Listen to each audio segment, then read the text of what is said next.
Educational Psychology of the Exceptional Child by Jabari Oliver. The world is full of colleges. People from far and nigh gravitate to an institution of higher learning for one reason: scholarship attainment.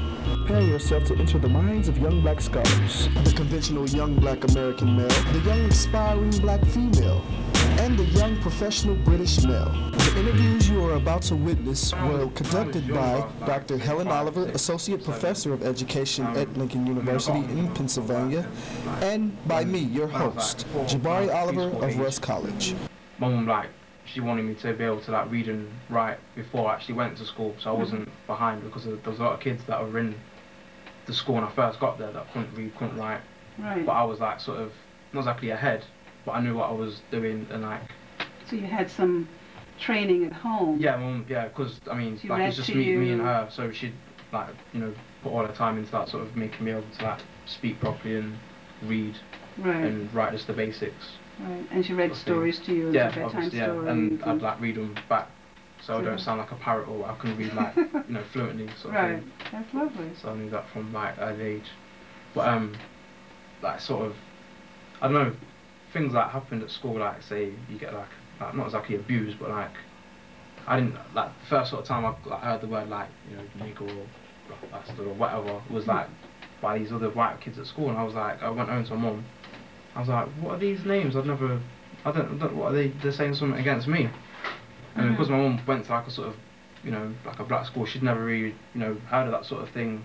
Right. Neither, for a kid to go through that sort of age. So that was difficult, but I used to start getting into fights and things like that because of that. But because I wasn't really stupid, I still used to get on my work, and I knew right from wrong. And so the teacher just told me to count to 10 and just sort of ignore it or whatever, but that was it, sort of thing, in that sort of respect. As we turn the page to the young, aspiring black American female, in this case Meghan Oglesby of Russ College, notice how diverse her educational surroundings were and how that matriculated her to understand the broad depths of the world around us. Elementary school for me was from 1st through 8th grade, and of course after that you graduated from the 8th grade and went on to high school. My elementary school also had a kindergarten, but I did not attend kindergarten at my school. The name of my school was called Ambrose E. Burnside Scholastic Academy. It was predominantly black. I really don't remember. The only other children that I ever saw other than black children at my school were white kids, and they were the only white kids that were there, I believe, were the children that were in special ed. So we had a predominantly black school. I had never really been around much diversity until I moved to Minneapolis, Minnesota in January of 2001, and that was my sophomore year of high school. And I'd never been around so many different cultures at one time in one place in terms of my high school. It was very, very diverse. A lot of African Americans, a lot of students from Africa, all over the place in Africa, Ethiopia, Nigeria, Liberia, Ghana, Guinea. I want to say we had close to or at least 2,000 students. So my high school had more students than Russ College. Wow. But there were, Hispanics, I had Asians, a lot of different type of, there were so many different nationalities I've met. I had never known, when you're younger, when I was younger, you think about Asian people, and we know Chinese, and a lot of times people always, whenever they say Asian person, they always call them Chinese. And although I always knew there was a difference, and I always called them Asian, I never really knew all the different types of nationalities that Asian people had. And so I'm now familiar with Laos and Hmong and Thai. So there are, there's another girl I became friends with in high school. She's West Indian. She was from Guyana. But they look just like Indian people. they look either like they're Indian or they're black, people from Guyana. So I had never, heard of, that nationality or ever met anyone like her. So it was a very diverse place that I was in. I remember one time in high school there was a fight that I saw, well, a fight that almost happened, and it happened to be one of my friends. And he's mixed. His mother is white and his father was black, and he never knew his father. But of course, he identified himself as a black man. And I remember one day, one of the white kids in school called him a nigger, and it was this big uproar, and they would get ready to go find him outside and go beat him down. And I was just like, man, what you get ready to do? Don't get kicked out of school. But nothing ever really big happened out of that, but I do remember that happening. Compared to Meghan, Lewis Turner had a rougher time growing up in southern public schools. Well, I can say the educational system in Little Rock was, I say, top notch. Because when you were in Little Rock growing up, you had gang violence, and that was the basis of everything you had. The focus was on just stopping the gang violence. But if you were to learn in that atmosphere, then you have overcome every endeavor that was set in front of you. So in that aspect, you would have the right frame of mind and high aspirations to go further in your education. Well, as far as being a black young man, there was no respect. So everything that you did, it was on you. As an individual, you had to study, to show yourself approved. And I'm not talking about unto God. I'm talking about to the whites. And that's just the basis of it. They treated us differently because, first of all, the outer appearance was more important than what was on the inside. On the inside, we could be the young man, the black young man who wants to be successful, but the white man, he all the high power positions were held by every person of the white persuasion. No blacks had the job, even secretary jobs for the principals. They were all white. So that's what type of environment we teachers? The teachers. You had very few black teachers. As we compare the British educational map to America's, we get a good scope of the differences between the two with Dale's evaluation of his curriculum. My grades weren't the best, but they weren't bad. You have to go on and get where you want to go. You have to pass, say more than 3 or 4. Mm-hmm. That's like A to C, and I passed about 7. Mm-hmm. So they're from there, and then I liked media, working with cameras and that sort of thing. Mm-hmm. And after discussing with my mum what I wanted to do, what I was interested in, she says do what I like, not exactly do what I like, but do a subject which I enjoy doing. There's no point going into further education doing something that you're not really enjoying. You might be good at it, but you have to enjoy it as well. Right, absolutely. And I was good at other things like English, etc. But I wanted to do media because I was more interested in making films and I like watching them, etc. Mm-hmm. So I went on to college to study that. That's interesting. So you studied media. Now, why you ended up at Luton University? Yeah. You live in Leicester. Yeah. Now there's a University of Leicester. Mm-hmm. Why did I go to? And there's a University of Nottingham about 100 miles from here or less. Well, less than that. Less than that. It's about 30 minutes away. Yeah. Right. Well, why did you go to Luton particularly? Tell us a little bit about that. And tell us when you arrived at Luton. What did it fulfill your expectations and all that? When you decide to go to university, there's certain league tables of universities where they're sort of at their reputation, etc. And Luton was the second or the third best for media in the whole of the country. Oh.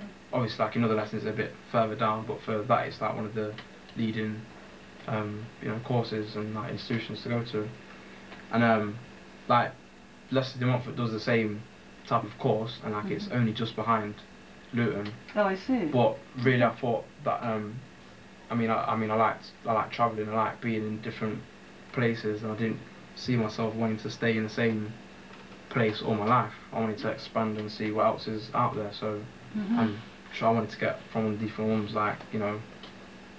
I just wanted to move like away for a bit, get a bit of independence for myself. So I went to Luton, and it's only like say, what, half an hour outside of London, and it's like a direct train line to Leicester, so I could get back easily. And yeah, that was it really. And what sort of like determined that I was going to go to there is because I applied for Bournemouth, which is like the #1, and got rejected. Leicester, just as like a backup there, and this place which is like north of England, called Warrington. But the day when me and my mother was meant to go to that actual place, there was like a storm or like rain or something, like snow or something. There was like some bad weather, like things going on like the rail. So we missed like the open day, and went to the Luton like open day, and it seemed right. It's like I said to her, yeah, I think I wouldn't mind going here actually, and she says yeah. So we went. Stay tuned for more educational psychology of the exceptional child right after these messages. Rust College Enrollment Services, a department equipped to acquaint students with admission and financial needs. We offer several programs such as Honor Track, Presidential, Academic Dean, and the Robert M. Hearn Scholarship to assist eligible students. With a 1,107 student population, Rust College invite applications for admission from students from all cultural, racial, religious, and ethnic groups who meet the admission requirements. For more information, contact Johnny B. McDonald, Director of Enrollment at 662-252-8000, extension 4085, or you may contact us via email at www.rustcollege.edu.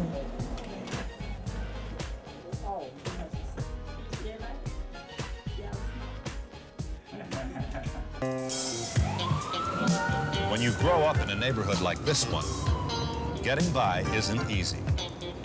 Getting ahead is nearly impossible.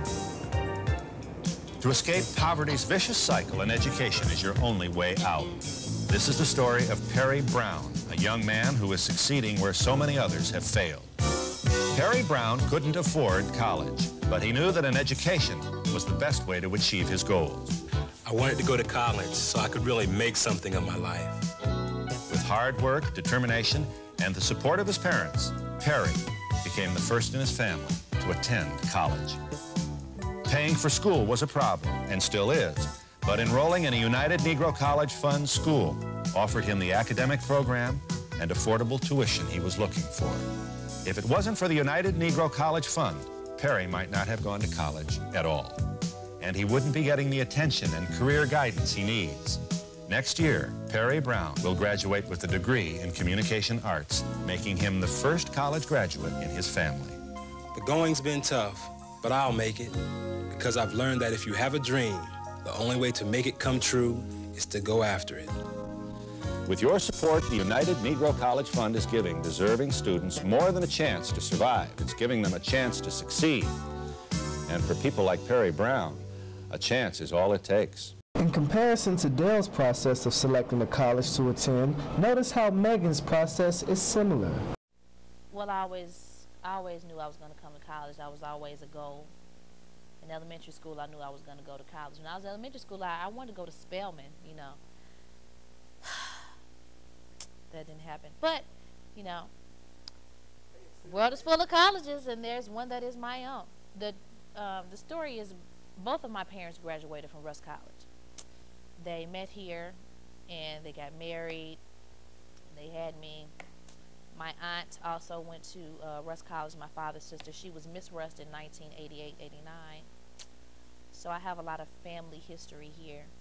And so out of the 3 schools that I applied to Rust. And I was accepted to 2 of the schools. The other school, Tennessee State, was actually my #1 choice. That's the school I really wanted to go to. Tennessee State did not even look at my application. They just got so many in that they never even got to mine. And I don't know, that I guess I just took that as a sign from God telling me that I needed to come here. Because even after I called Tennessee State more than once over a period of months, they still hadn't looked at my application. I'm just like, well, you told me that 2 months ago. Why are you telling me this now again? So I eventually told them, you know what? that's okay. You can throw my application in the garbage because I know where I'm going to school. Thank you very much. Throughout the process of gathering these interviews, I began to ponder thoughts of why so many blacks do not choose to further their education after high school.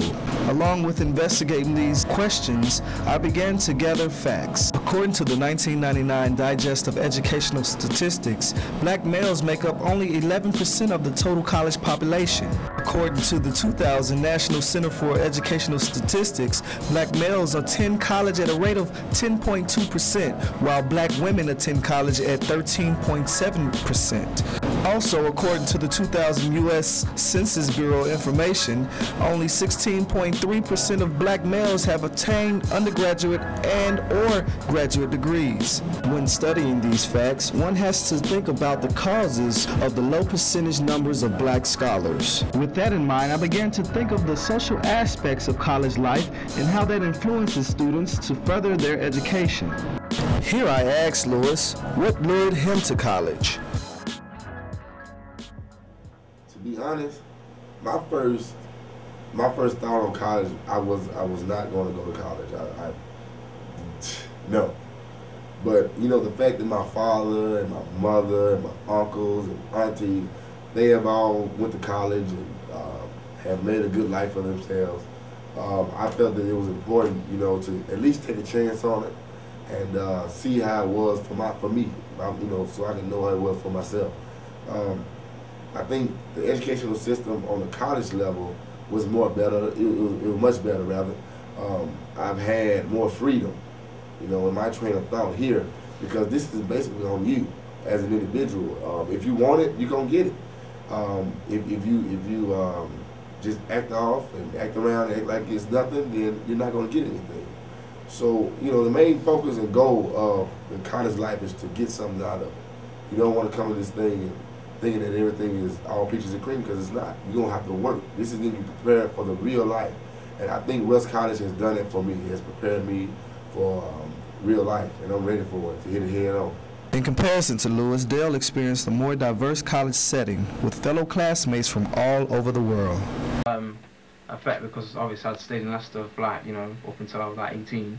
Right, it's a freedom. Yeah. So I was like, yeah, you know, Luton, and then it only sort of sunk in after about like a month or two that I was actually going to be staying there, and like obviously I'd come home at weekends, etc. But after a little while, like I stopped just to sort of see if I could stick it out to stay, etc. And I did. But you were in the dorms.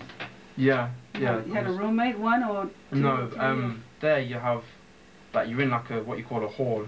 Okay. So you have like, there's like 5 rooms. Everyone has like an individual room for themselves. Oh, individual room, really? Yeah, individual room. And it's got like a bed, and you can bring like your TV and your stereo and everything else. Was there a wash basin or? Yeah, you have like a wash basin. In that room? Yeah. And a bathroom too? No, you have like 2 showers for the whole of like flat sort of thing. So I stayed like there, and obviously like in my actual flat there was a Chinese person who just come straight from China, an African person from Africa. Came straight from Africa. Yeah, okay. And then an Indian guy from India, because there's a lot of Asians like in England, but this person had actually come from India as well. Directly over. Yeah. Here I asked Meghan what was her first impression of college. My first impression of Russ College. Wow, I remember driving down 78 with Early Smith, seeing that sign that said Russ College for the first time. Like, my God. Well, of course, one of the first things I noticed when I, drove on the campus was the A building. And the first thing that I thought, my first impression was like, it's small and it's old. Where is the mall? There is nothing to do.